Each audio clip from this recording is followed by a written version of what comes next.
Hello students, हमने 7B exercise की थी और उसमें हमने 22 तक क्वेश्चंस मैंने आपको बता दिए थे।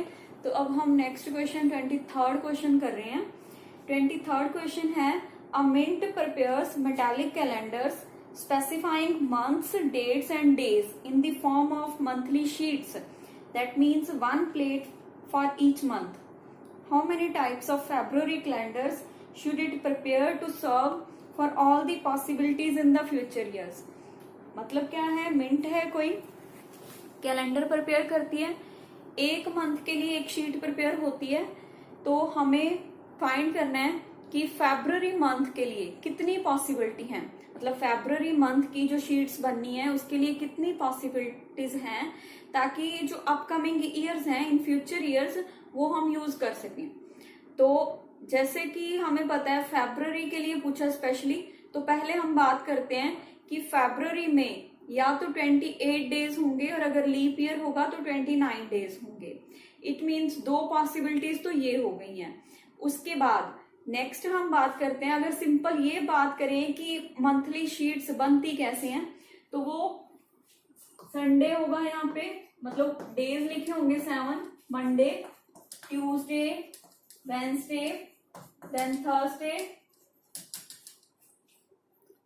Friday, Saturday. तो ऐसे 7 डेज होंगे। अब सिर्फ फरवरी मंथ की बात कर रहे हैं तो हम फर्स्ट डेट से स्टार्ट करते हैं। तो किसी भी ईयर में फर्स्ट डेट इन 7 में से किसी भी डे को आ सकती है, क्योंकि हमें इन फ्यूचर ईयर्स, मतलब सारे जो अपकमिंग ईयर्स हैं सबके लिए पॉसिबिलिटी जितनी भी हैं सबको कवर करना है। तो इट मीन्स कि जो फर्स्ट डेट है इन 7 में से किसी भी डे को आ सकती है।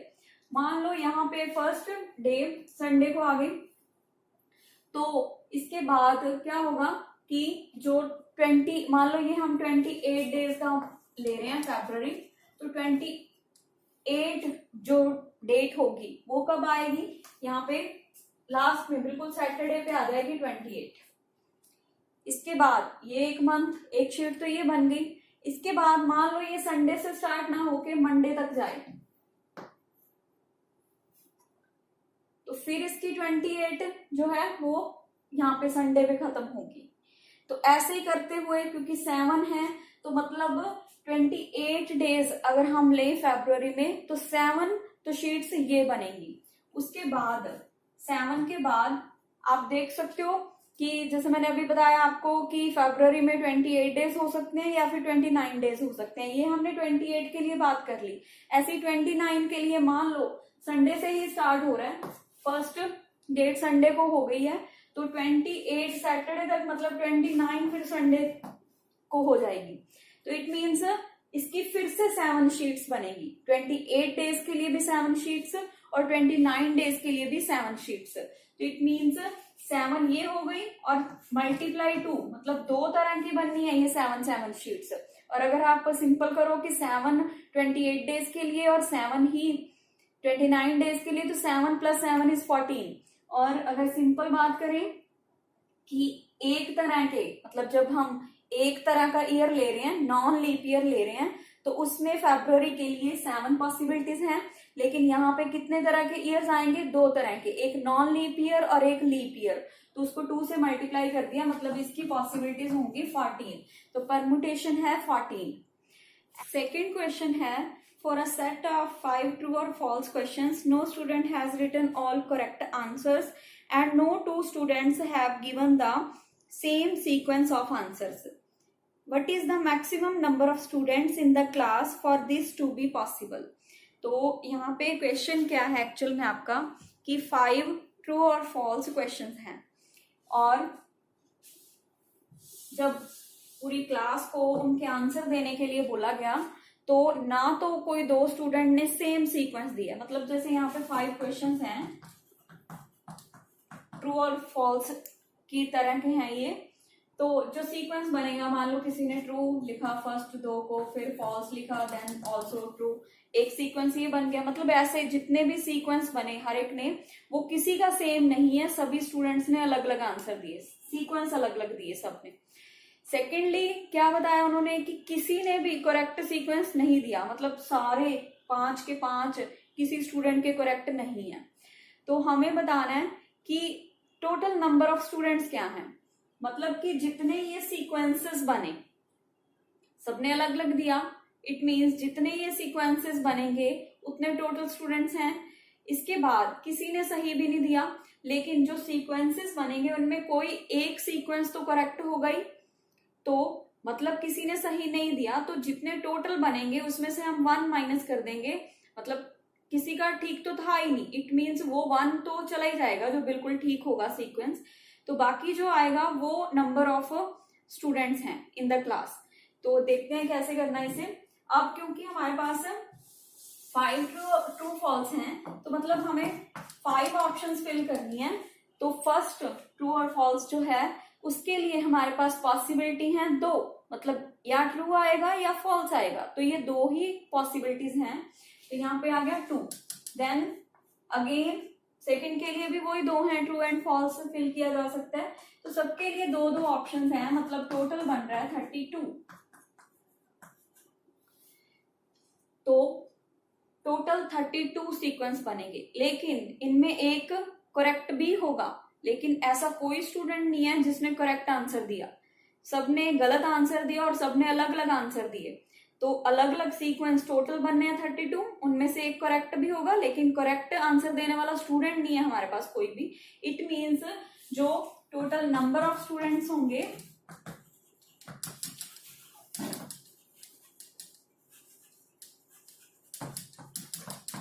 इन द क्लास वो होंगे 32 माइनस 1 इज 31। तो ये 31 आंसर है इसका। आपने यहाँ पे सारा मेंशन करना है कि total number of possibilities is 32, but there is also 1 correct sequence. It means कि वो जो 1 करेक्ट सीक्वेंस है वो किसी स्टूडेंट ने उसका आंसर नहीं दिया, no one has given the correct answer, so total number of students in the class is 32 minus 1 is 31। ऐसी नेक्स्ट क्वेश्चन है, how many automobile license plates can be made if the inscription on each contains 2 different letters followed by 3 different digits। इसका मतलब है कि licence plates बनानी है, automobile licence plates, तो कितनी पॉसिबिलिटीज हैं इन प्लेट्स के लिए, और वो प्लेट्स किस तरह की होनी चाहिए कि 2 लेटर्स होंगे फॉलोड बाय 3 डिफरेंट डिजिट्स, और ये 2 लेटर्स होंगे और इनके बाद 3 डिजिट्स होंगे, ये डिजिट्स होंगे, दोनों लेटर्स भी डिफरेंट होंगे और तीनों डिजिट्स भी डिफरेंट होंगे। तो सबसे पहले हम बात करते हैं लेटर्स की। डिजिट्स कोई भी कहीं से भी शुरू कर सकते हो, मैंने पहले भी बताया आपको। तो लेटर्स, टोटल लेटर्स होते हैं 26 A to Z, तो 26 में से कोई भी आ सकता है। नेक्स्ट यहाँ पे आ जाएंगे 25, क्योंकि डिफरेंट लेना है, जो एक यहाँ पे आ गया वो यहाँ पे नहीं आएगा, मतलब उसके लिए अब 25 ऑप्शन है। ऐसे ही डिजिट्स की बात करते हैं, टोटल डिजिट्स हैं 10, फिर यहाँ के लिए 9 रह गया और इधर के लिए 8 रह गया, तो इन सबको मल्टीप्लाई करके आपका आंसर आ जाएगा। ये बन जाएंगी टोटल नंबर ऑफ प्लेट्स, जितनी भी टोटल पॉसिबिलिटीज जितनी होंगी वो आपका आंसर आ जाएगा यहाँ से।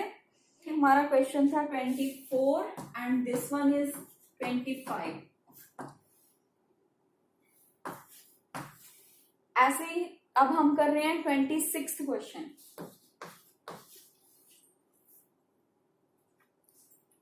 The license plates for vehicles registered in Delhi consists of 3 letters of English alphabet followed by 1, 2, 3 और 4 digits। मतलब लाइसेंस प्लेट्स बनानी है दिल्ली में, किस तरह की हैं वो कि 3 लेटर्स हैं उनमें और उसके बाद 1, 2, 3 और 4 डिजिट्स भी हैं, मतलब 3 लेटर्स हैं यहाँ पे, और साथ में हो सकता है एक डिजिट हो। एक प्लेट तो इस तरह की है कि एक डिजिट है उसका, एक है कि 3 लेटर्स तो हैं ही, 2 डिजिट्स भी हो सकते हैं, फिर 3 लेटर्स तो हैं ही, 3 डिजिट्स भी हो सकते हैं, फिर 3 लेटर्स एंड 4 डिजिट्स भी हो सकते हैं। इसके बाद उन्होंने कहा है the letter on the extreme right has to be D, मतलब जो 3 लेटर हैं उनमें जो एक्सट्रीम राइट पे है, मतलब ये वाला जो प्लेस है यहाँ पे तो डी ही आना चाहिए। तो यहाँ पे डी आना चाहिए, मतलब इसका तो एक ही वे हो गया, 1 वे है, सिर्फ फिक्स है, ये डी ही आना चाहिए। तो यहाँ पे इस जगह पे सब में 1 आ जाएगा, एक ही वे है, सब में डी आना चाहिए। नेक्स्ट उन्होंने बोला है for the 1 digit number plates, जो 1 डिजिट वाली नंबर प्लेट होगी, मतलब इसकी बात कर रहे हैं अब, इसमें the number 0 is not allowed, 0 नहीं होना चाहिए, जो यहाँ पे एक डिजिट आना है वो 0 नहीं होना चाहिए। तो मतलब टोटल हमारे पास हैं 10 डिजिट्स, उनमें से एक 0 हमें लेना नहीं है, तो यहाँ पे बच गया 9। उसके बाद इधर हम 2 लेटर्स की बात करनी है हमें।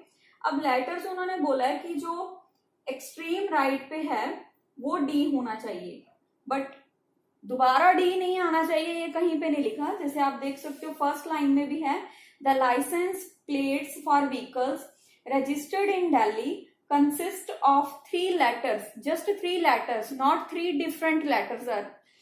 इट मीन्स कि कोई भी हो सकती है वो, मतलब डी रिपीट भी हो सकता है। तो इट मीन्स यहाँ के लिए ऑप्शन हो गई 26, और यहाँ पे भी रिपीट फिर से हो सकता है, तो 26 ही यहाँ के लिए होगी। अब आप इन्हें मल्टीप्लाई कर सकते हो। इसके बाद नेक्स्ट है for others the digits and the letters of course can repeat but the numbers should be significant. इसका मतलब है कि जो बाकी प्लेट्स हैं उनमें डिजिट्स और लेटर्स रिपीट तो हो सकते हैं, but numbers should be significant, मतलब नंबर सिग्निफिकेंट होना चाहिए।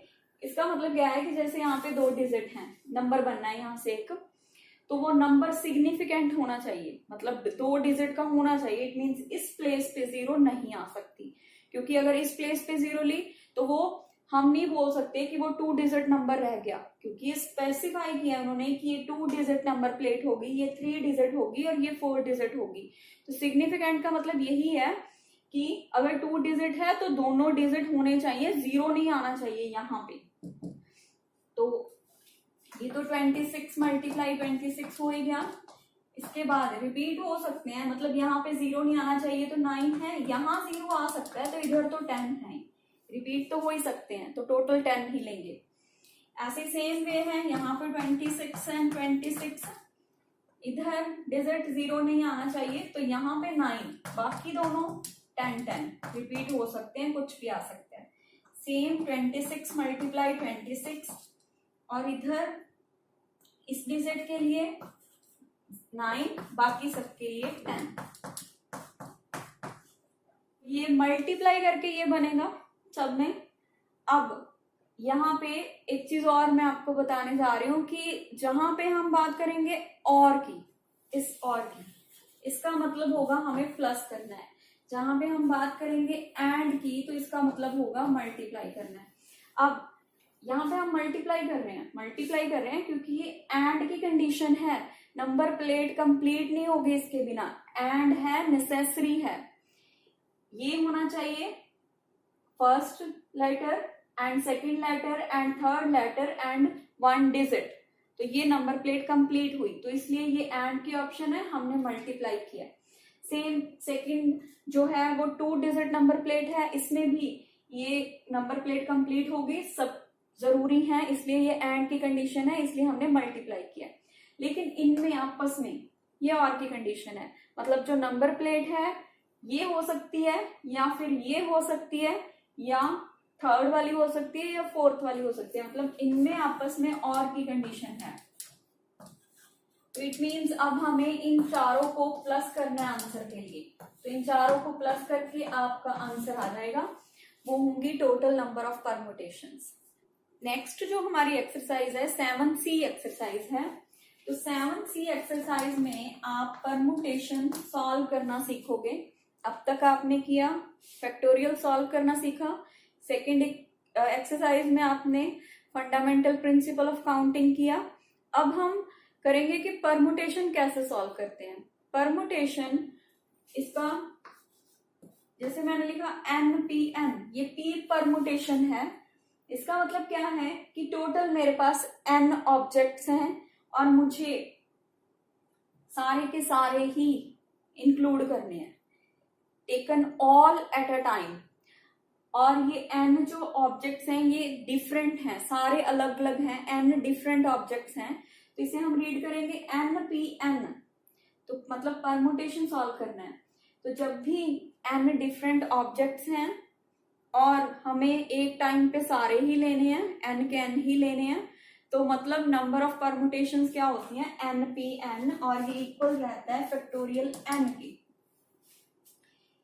इसके बाद अब जैसे मैं आपको ये जो चीज है, ये मेथड जो मैंने अभी आपको बताया, ये सिमिलर है थोड़ा बहुत फंडामेंटल प्रिंसिपल के साथ। मान लो जैसे हम बात करें कि 5 स्टूडेंट्स हैं, उनको अरेंज करना है किसी रो में। तो 5 डिफरेंट ऑब्वियस है, स्टूडेंट्स हैं तो डिफरेंट ही होंगे, सेम हो नहीं सकते।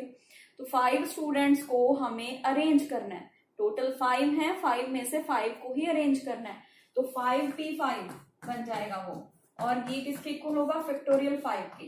अब अगर हम सिंपल फंडामेंटल प्रिंसिपल के जैसे काउंटिंग करें, तो ये 5 प्लेसेस हैं, इनको अरेंज करना है। यहाँ पे 5 में से कोई भी आ सकता है, इधर 4, इधर 3, देन 2, देन 1। तो ये अपने आप ही फैक्टोरियल 5 बन गया। इसलिए ये फंडामेंटल प्रिंसिपल के सिमिलर ही कहा जाता है। सेकेंड थिंग कि हम इसे सॉल्व कैसे करते हैं। ये 5P5 है तो फैक्टोरियल 5 हो गया। बट अगर ऐसे हो कि टोटल तो 5 हैं, मान लो टोटल स्टूडेंट्स 5 ही हैं, लेकिन हमें उनमें से 3 को अरेंज करना है। मतलब हमारे पास 3 प्लेसेस हैं, 3 चेयर्स हैं, टोटल 5 स्टूडेंट हैं, 5 में से 3 ही यहाँ पे बैठ सकते हैं। तो कैसे सॉल्व करना है, तो इस परमुटेशन को कैसे सॉल्व करते हैं, फैक्टोरियल 5 ओवर फैक्टोरियल 5 माइनस 3, ये माइनस हो जाता है नीचे, तो ये बनेगा फैक्टोरियल 5 ओवर फैक्टोरियल 2। अब इसे सॉल्व कर सकते हो आप, 5, 4, 3 एंड फैक्टोरियल 2, क्योंकि नीचे फैक्टोरियल 2 है, इसके साथ हम कैंसिल करेंगे।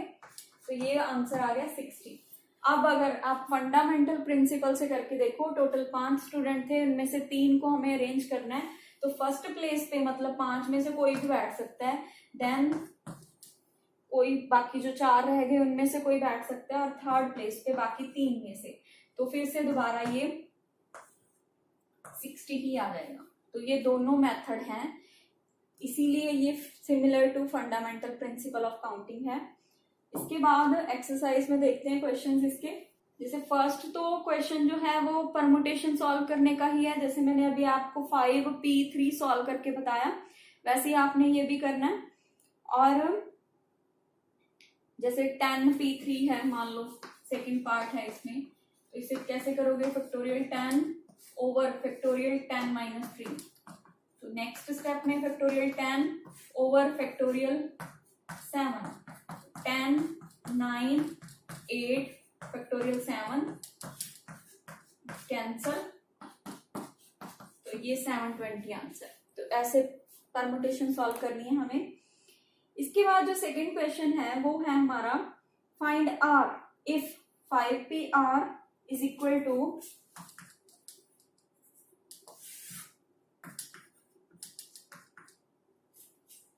6PR minus 1। ये गिवन है हमें कंडीशन, और हमें R फाइंड करना है इसमें। तो R कैसे फाइंड करेंगे हम, पहले हम यहाँ पे परमुटेशन सॉल्व कर लेते हैं।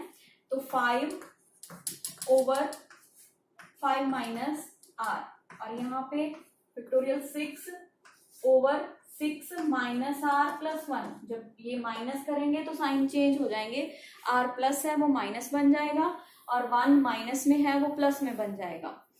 इसके बाद हम देखते हैं, अब सॉल्व करते हैं इसे। तो सबसे पहले तो ये बन गया, ये तो एज इट इज रहा। यहाँ पे 6 + 1 7 बन गया।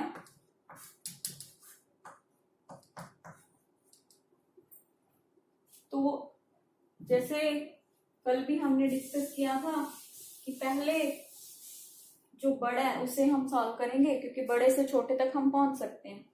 तो ऐसे ही ये फैक्टोरियल 5 है, वो फैक्टोरियल 6 है, तो हम इसे लिख लेते हैं 6 × फैक्टोरियल 5। देन 7 - r और ये है 5 - r। इन दोनों में से 7 - r बड़ा है, तो 5 - r ऐसे रखेंगे। यहाँ पे 7 - r, देन -1 करेंगे जब, वो हो जाएगा 6 - r, फिर से -1 करेंगे, वो हो जाएगा 5 - r। अब ये तो कैंसिल हो गए, फैक्टोरियल 5 एंड फैक्टोरियल 5, और ये फैक्टोरियल 5 - r। तो देखते हैं क्या बचा हमारे पास। इधर तो 1 बचा, और ये हो गया 6 ओवर, इनको मल्टीप्लाई कर सकते हो आप, 42 - 13r + r²। जब मल्टीप्लाई करोगे, फिर क्रॉस मल्टीप्लाई किया हमने, r² - 13r + 42, तो ये एक इक्वेशन बन गई आपके पास।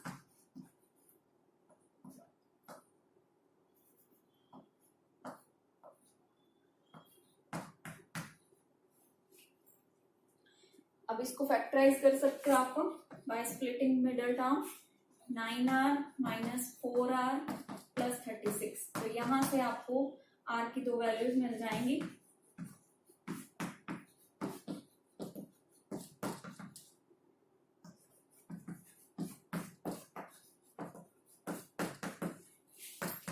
तो यहां से r आ गया हमारे पास 4 और 9। तो r 4 और 9 दोनों हो सकते हैं, बट यहाँ पे भी r यहाँ पे 4 और 9 आया। यहाँ पे आप देखोगे, अगर यहाँ पे मैं 4 पुट करूं अगर, तो ये बना 5p4। ठीक है, 5 टोटल है, उनमें से कोई 4 की अरेंजमेंट करनी है। ओके, यहाँ पे 4 पुट किया, 6p, यहाँ पे 4 - 1 3, तो 6p3, टोटल 6 है, उनमें से 3 की अरेंजमेंट करनी है, इट्स ओके। बट अगर यहाँ पे 9 हो, 5p9, ये पॉसिबल नहीं है। 5 टोटल नंबर ऑफ ऑब्जेक्ट्स होते हैं, और r मतलब जितने की हमें अरेंजमेंट करनी है, तो टोटल 5 है, उनमें से 9 की अरेंजमेंट कैसे करेंगे, नहीं हो सकता। इट मीन्स ये जो 9 वैल्यू है ये रिजेक्ट हो जाएगी आपकी, और सिर्फ ये 4 आंसर रहेगा आपका। तो ऐसे इसके बाकी पार्ट्स भी करने हैं आपने। नेक्स्ट इसमें अब थर्ड क्वेश्चन कर रहे हैं हम। थर्ड क्वेश्चन है फाइंड n। अब इसमें n फाइंड करना है, और कंडीशन हमें दे रखी है 2np3 is equal to 100 into np2। ये कंडीशन दे रखी है। तो अब सॉल्व करते हैं। सबसे पहले हम permutation factorial 2n over factorial 2n - 3, और यहाँ पे 100 factorial n over factorial n - 2। ये हमने परमुटेशन का फॉर्मूला लगा दिया। इसके बाद 2n और ये 2n - 3, तो ऑब्वियस है 2n बड़ा है, ये 2n है, ये 2n में से 3 माइनस हो गया, मतलब छोटा हो गया। तो इसे सॉल्व करते हैं। 2n नेक्स्ट आएगा 2n - 1, फिर -1 किया, 2n - 2, और फिर आ जाएगा फैक्टोरियल 2n - 3। ऐसे यहाँ पे ये 100 ऐसे मल्टीप्लाई में रहेगा, n -1 देन n - 2, वो नीचे भी चाहिए, इसलिए हम फैक्टोरियल में ही रख लेते हैं उसे। कैंसिल हो गए, तो n एंड n भी कैंसिल कर दिया हमने।